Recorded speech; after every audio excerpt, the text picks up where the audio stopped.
Even worse, Trump and his surrogates now whine that simply calling their behavior authoritarianism itself is an incitement to violence, thus justifying further crackdowns.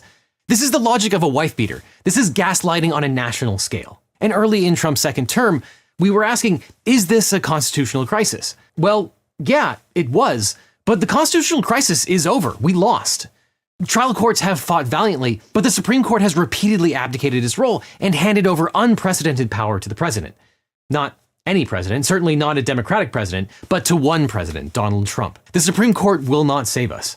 And for reasons that I cannot fathom, they seem to welcome the turn towards authoritarianism. Now, I recognize that it hasn't been seamless. There has been plenty of buffoonery. Trump exists in such a dense bubble of misinformation that I think he truly believes everyone else is as corrupt as he is. And that delusion has led him to empower some of the most incompetent loyalists alive, Lindsey Halligan, Alina Habba, and Emil Bove, who have bungled his revenge fantasies. And some of their ham-fisted schemes have exploded in their faces, and certain institutions, especially lower courts and juries, have pushed back. But the terrifying part is this. Their corrupt plans might have worked if they weren't so dumb, and eventually a more competent authoritarian will step in and finish what they started.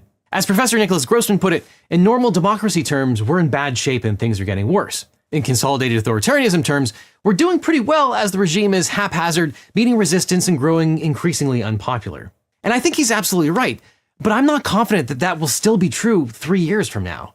And look, I don't think we're beyond salvation yet.